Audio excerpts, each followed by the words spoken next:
Hej alle sammen. I dag der skal vi snakke om Oculus Rift er værd at købe. Så gå lige ned og like og subscribe og kommenter. Det kunne være mega fedt. Især kommentere, fordi det gør mig virkelig glad. Og skal jeg sidde og skrive med jer. Yeah.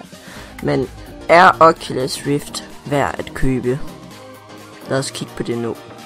Ifølge min mening, så synes jeg ikke, at Oculus Rift er værd at købe overhovedet.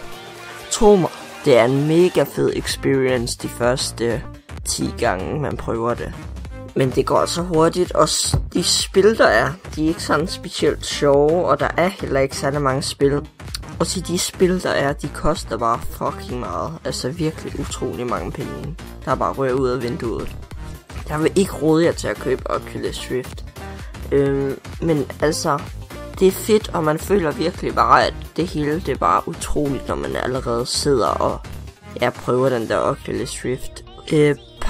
Pakningen, eller hvordan man kalder det, den er også rimelig flot. Den er pakket godt ind, og ja, den virker fint og sådan noget, men den er bare ikke det værd, synes jeg, fordi der er bare ikke spil nok endnu. Ja, det kan jo godt være sådan for eksempel om 5 år. Jeg tror i hvert fald, der kommer til at gå 5 eller mere, før der er spil nok og sådan noget. Så det er bare om den er værd at købe. Jeg synes ikke den er værd at købe, men det er helt op til selv om I køber den. Jeg så nemlig også selv sådan nogle her videoer, inden jeg købte den. Og der sagde de også, at det der med spillene, der var ikke nok spil til at det var værd. Altså der er alligevel en del penge. Du køber den for 6.400 sådan cirka. Så ja, det var det den her video den handlede om. Så vi ses. Bye bye.